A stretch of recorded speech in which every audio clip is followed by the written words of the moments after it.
Halo, selamat sore buat rekan-rekan YouTube. Pada hari ini, sore ini cerah ya. Dan mohon maaf, harusnya sih tadi pagi itu buat live ya. Tapi karena ada urusan kerja yang harus urgensi buru-buru waktunya, jadi tidak buat live sama sekali sampai siang dan baru sekarang karena sedang mau menuju ke Tangerang. Ada yang mesti harus disurvei lagi gitu. Jadi di cerita hari ini, pagi tadi itu hujan deras di Tangerang. Mungkin belum pada ada yang tahu ya, rumah saya di Tangerang. Hujan deras banget dari jam 4 atau setengah 5 gitu, hujan deras. Lalu berlanjutlah itu hujan sampai jam 7-an, pas waktu dari perjalanan, karena saya ada kunjungan di Bogor dan Cibinong. Jadi saya jam 7 berangkat dari Tangerang itu masih hujan, melewati Jor 2 ya, Serpong Kunciran, Cinere, Jagorawi, lalu sampai Bogor. Sampai Bogor juga masih hujan. Tapi 1 jam, kurang lebih 1 jam 20 menit deh tadi, 1 jam 15 menit apa 1 jam 20 menit sudah sampai di kota Bogor. Lalu saya berlanjut ke Cibinong. Nah, setelah jam 9 jam 10 tuh udah mulai nggak nggak ada matahari nih dan masih mendung ya, nggak hujan lagi. Nah, sekarang kondisinya setelah tadi habis dari Cibinong, saya di Sunter, dan saya dari Sunter ini sekarang mau menuju ke Tangerang, tapi belum pulang ya, masih ada yang di cross check lagi. Cuacanya sekarang ya ada matahari lah, ada matahari sedikit, tapi awan mendungnya banyak nih, pecah nih, ada di sisi utara, sisi barat, selatan juga ada gitu. Nah, kebetulan tadi itu ada nih orang yang bertanya sama saya, "Bang, kondisi hujan kayak gini capek juga loh. Cuci mobil, cuci motor." Ya, terus bagaimana Bang, kira-kira Bang? Jenuh juga loh, capek juga kalau tiap hari nyuci, bersihin mobil, bersihin motor gitu ya. Apalagi ini musim hujan, nggak bisa nebak. Udah mobilnya bersih, besoknya kena hujan. Udah tapi udah dibersihin, tahu-taunya baru setelah berapa jam kemudian mau jalan pulang kena hujan. Dan apalagi ada orang yang males banget, adalah biarin aja motor nggak usah dicuci dulu, mobil nggak usah dicuci dulu. Tapi kalau kondisinya lagi nggak hujan, kendaraan kita kotor, jelek juga dilihat orang, jadi serba salah. Jadi beliau nanya sama saya, "Gimana sih Bang biar nggak capek gitu?" Ya kalau nggak mau capek sih transportasi umum ya, kalau nggak mau capek gitu loh, nggak mau capek nyuci, nggak mau apa, ya lebih baik naik transportasi umum, taruh kendaraannya di rumah gitu kan. Nah, tapi memang kita butuh kaki ya gitu kan. Kalau mungkin ada urgensi yang harus cepat, ya kendaraan kita harus mesti dibawa gitu kan. Jadi sebenarnya cuci apa, kendaraan kita, baik mobil baik motor, tidak usah dipaksa. Kalau memang kondisi kita itu capek banget, hari ini misalnya harusnya pengen dicuci, besok pun juga tidak masalah gitu loh. Nah, tapi kalau nggak mau terlihat apa ya, banyak pengeluaran kecucian mobil atau kecucian motor, ya lebih baik cuci di rumah gitu kan, sambil olahraga bersantai gitu ya, cuci di rumah gitu. Nah, tapi kalau kita cuci di rumah juga tidak boleh menggunakan sembarangan sabun mobil atau sabun motor. Nah, ini yang masih banyak yang orang menganggap cuci kendaraan itu pakai sabun Sunlight atau apa itu, sabun colek grip ekonomi, udahlah yang penting kelihatan bersih. Nggak kayak gitu. Bersihin kendaraan motor dan membersihkan mobil harus menggunakan sabun atau sampo pH untuk kendaraannya. Kendaraan mobil atau kendaraan motor itu harus digunakan sampo itu. Nah, kalau yang mau standar sampo-sampo kendaraan untuk baik mobil atau motor bisa menggunakan kit ya.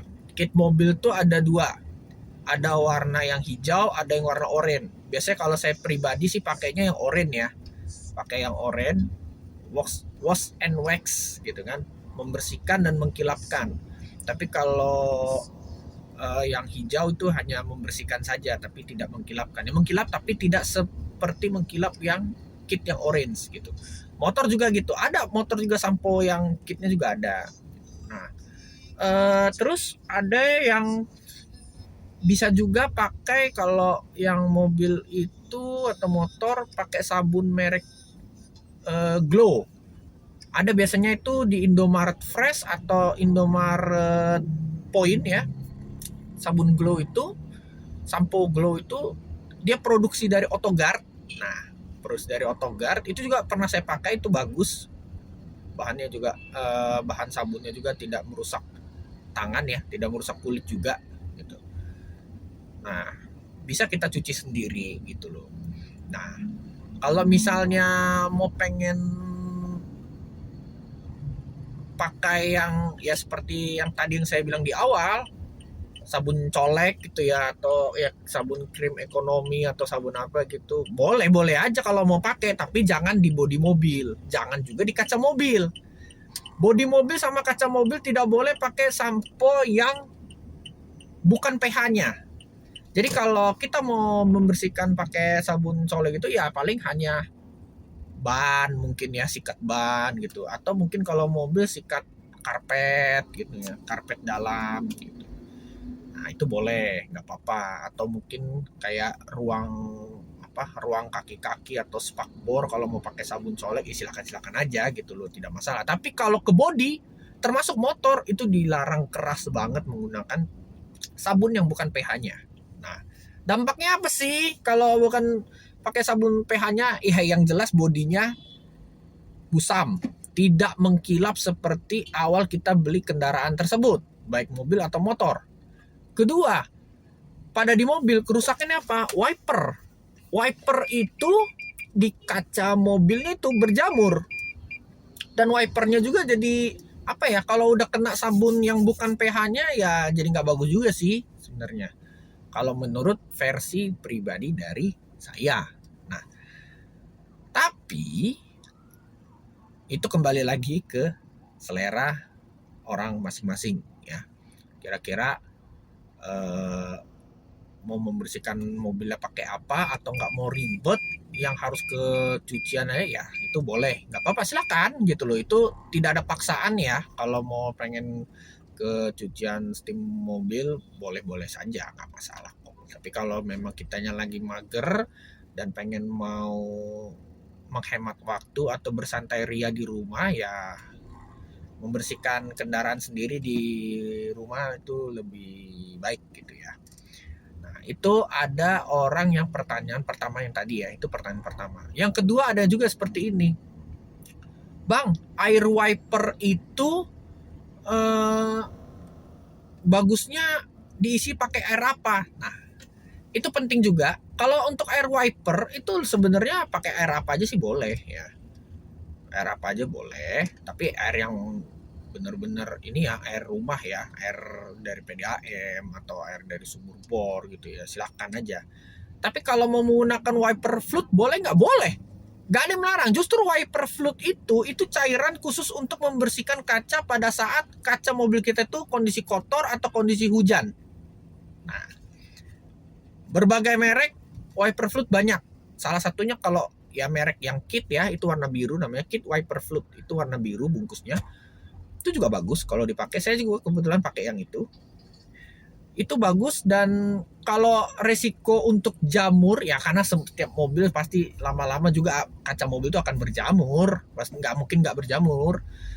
Itu tingkat jamurnya itu tidak terlalu banyak lah kalau kita pakai wiper fluid itu gitu loh, karena air hujan atau air dari mana itu dia akan efek daun talasnya juga adalah seperti itu gitu. Jadi boleh pakai wiper float, dan airnya ya diusahakan yang benar-benar bersih ya, seperti air PDAM, atau air PDAM-nya sudah tersaring, atau air sumur bor boleh mau diisi itu gitu.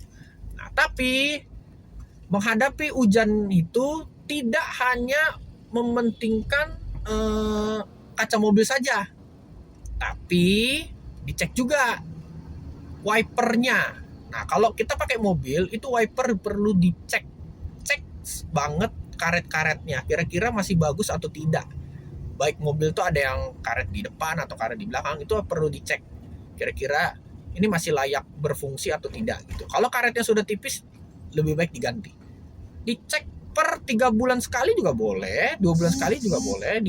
Mungkin bisa konsultasi di bengkel ya, bengkel resmi atau bengkel manapun, kira-kira ini patut diganti atau tidak gitu ya. Kalau khusus untuk mobil, wiper ya.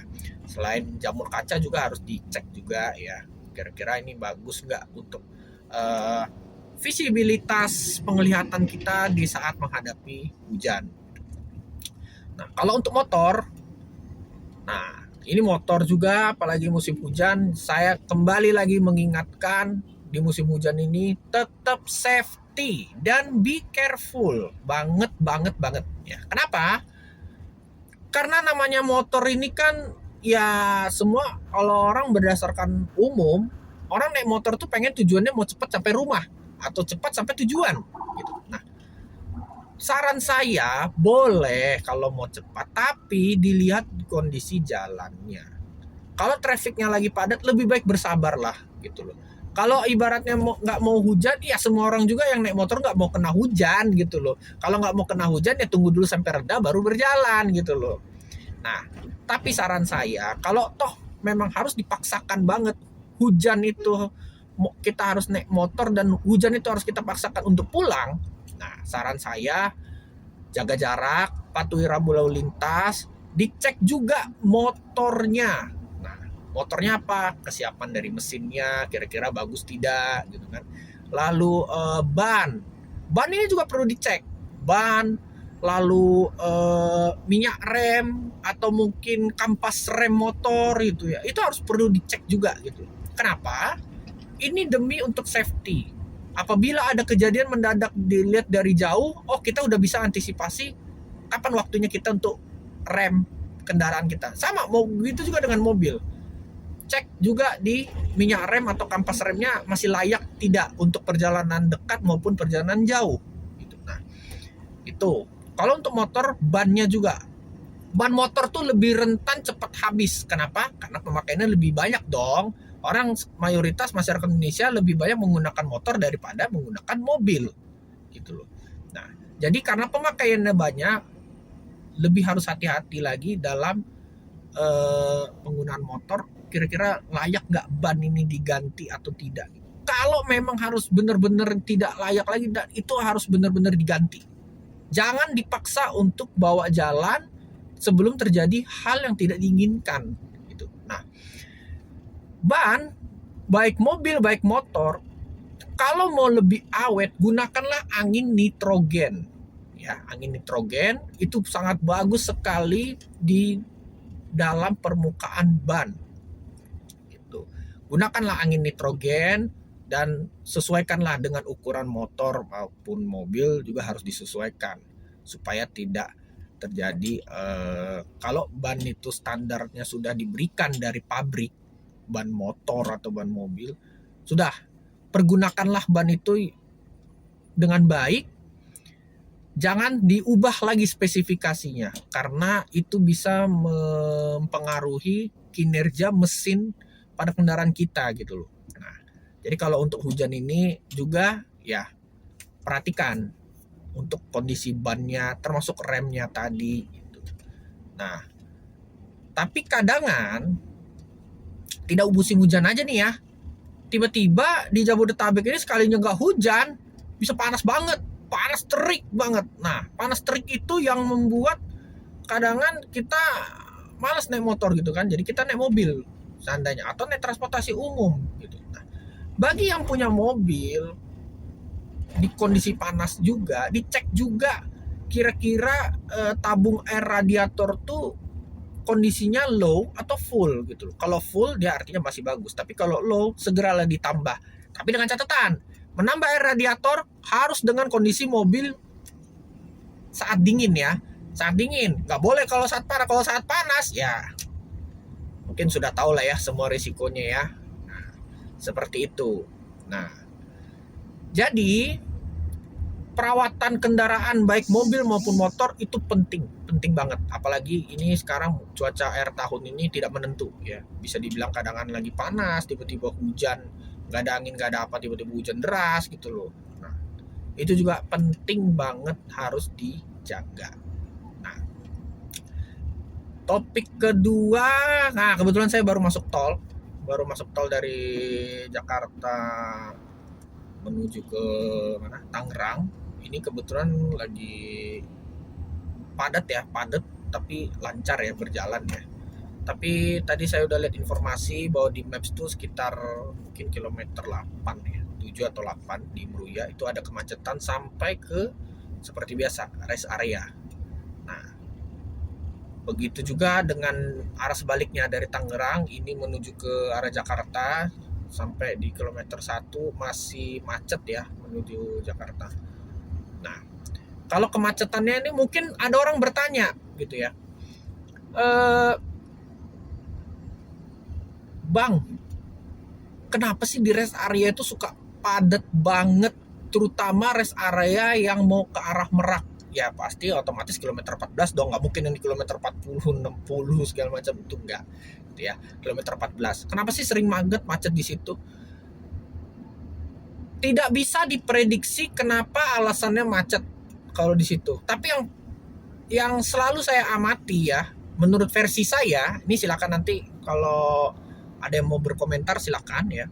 Menurut versi saya, pengantrian distribusi pengisian minyak solar untuk kendaraan muatan barang termasuk truk ya, itu lebih banyak di situ. Lalu banyak juga orang yang beristirahat gitu.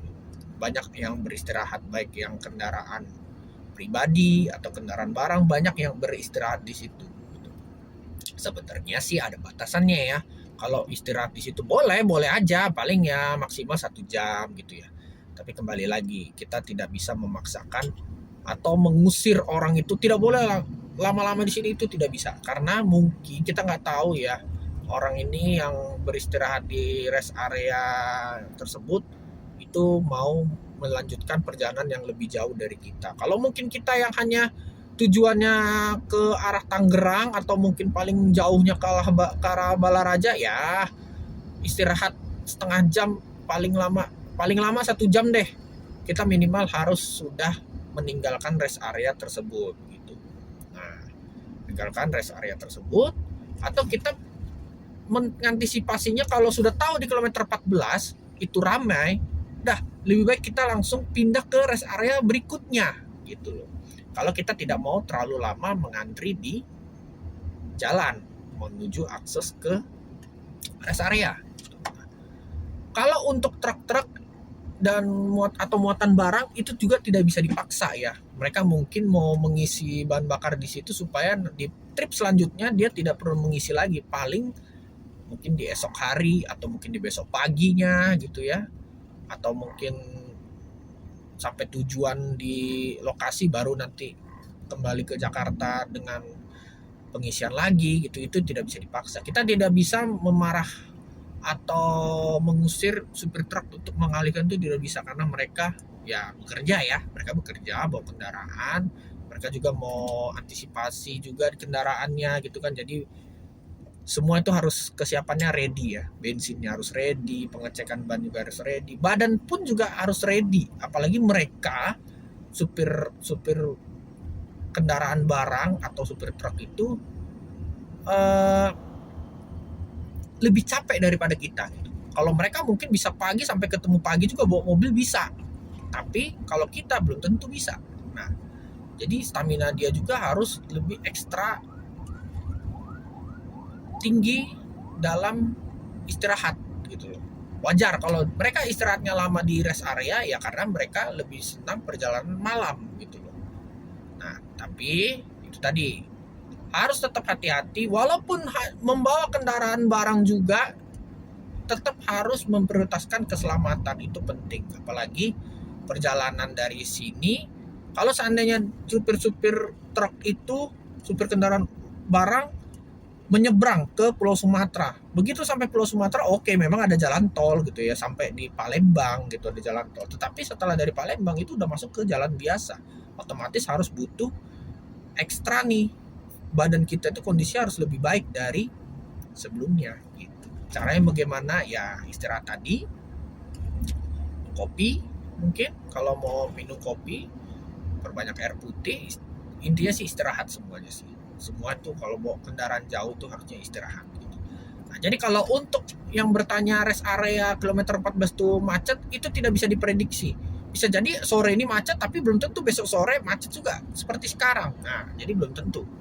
Nah, lalu apalagi sih yang menyebabkan kemacetan kalau kita mau menuju pulang itu? Ya namanya orang kerja ya. Setengah 4 atau jam 4, jam 5 mungkin baru pulang, ya mereka wajar gitu loh. Wajarnya apa? Ya mereka baru pulang semuanya, ya terjadi lagi kepadatan volume kendaraan gitu loh. Ada yang pulang ke Tangerang, ada yang pulang ke Depok, ada yang pulang ke Bekasi, ada yang pulang ke Bogor gitu. Banyak gitu loh. Nah, jadi bersabarlah dalam menghadapi macet atau kepadatan volume kendaraan di jalan tol mau menuju pulang ke rumah itu, bersabarlah gitu. Ya seperti inilah gitu loh. Harus kita jalani, harus kita nikmati gitu loh. Tapi kalau kita nggak mau ribet, nggak mau capek, nggak mau pusing, lebih baik kita naik kendaraan umum seperti yang saya bilang waktu vlog saya sebelumnya. Naik kendaraan umum, bisa naik busway, bisa naik kereta, bisa naik transportasi online lainnya seperti taksi atau Grab gitu, atau dari Gojek, Gokar, itu bisa gitu. Bisa sebenarnya, tapi ya itu tadi kita harus pikirkan kira-kira kalau kita naik kendaraan resiko kita udah tahu macet ya, baik berangkat maupun pulang gimana. Kalau memang kondisinya tidak stabil dan kondisinya tidak fit, lebih baik istirahat di rumah, ataupun kalau mau dipaksa berangkat ke kantor atau berangkat kemanapun, ya pergunakanlah transportasi umum saja. Gitu loh. Kalau kita tidak mau resiko kesehatan kita terganggu. Gitu.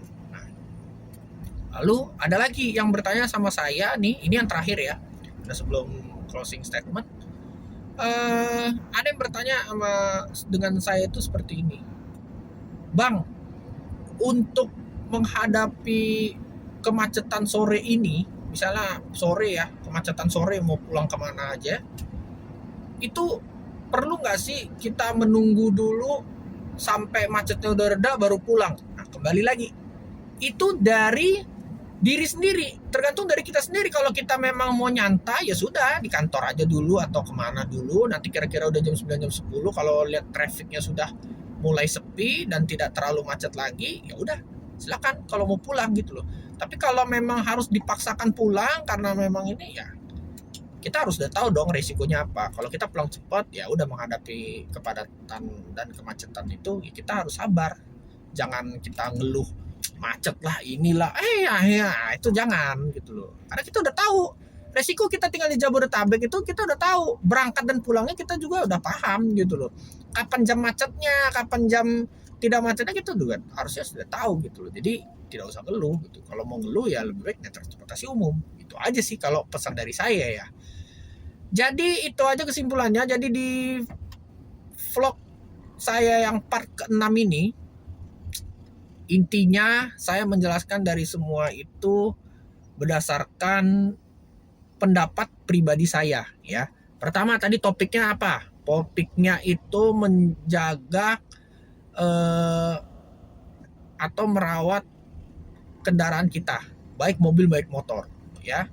Kedua juga kesehatan kita juga harus dipikirkan juga. Nah, seperti yang tadi saya sampaikan barusan, Kalau kita menjaga kondisi badan, ini supaya tidak jadi drop, ya lebih baik disarankan ke kantor ataupun pulang naik transportasi umum. Yang ketiga, kesabaran menghadapi macet yang tidak menentu di rest area, karena macetnya rest area itu bukan ada jadwalnya, tidak gitu. Kadang kan saya kalau setiap pulang tiap hari misalnya pulang lewatin rest area, belum tentu juga jam segini macet gitu, bisa jadi lancar gitu. Nah, jadi bersabar saja begitu. Oke, jadi itu aja yang bisa saya sampaikan ya. Mohon maaf apabila ada salah-salah kata. Nanti kalau ada yang mau berkomentar, silakan berkomentar, nanti kita sambil berdiskusi ya. Vlog ini dibuat berdasarkan opini pribadi saya, bukan dari paksaan orang lain atau dapat intervensi dari manapun, itu tidak ada ya. Ini dari saya sendiri gitu. Mohon maaf sebesar-besarnya apabila ada salah kata dalam penyampaian vlog ini. Tetap semangat, jaga kesehatan, jaga kendaraan kita juga, dan ingat, menjaga keselamatan kita di jalan. Ingat juga keluarga kita yang sudah menunggu kita kapan pulang ke rumah. Oke, itu saja. Terima kasih. Selamat sore.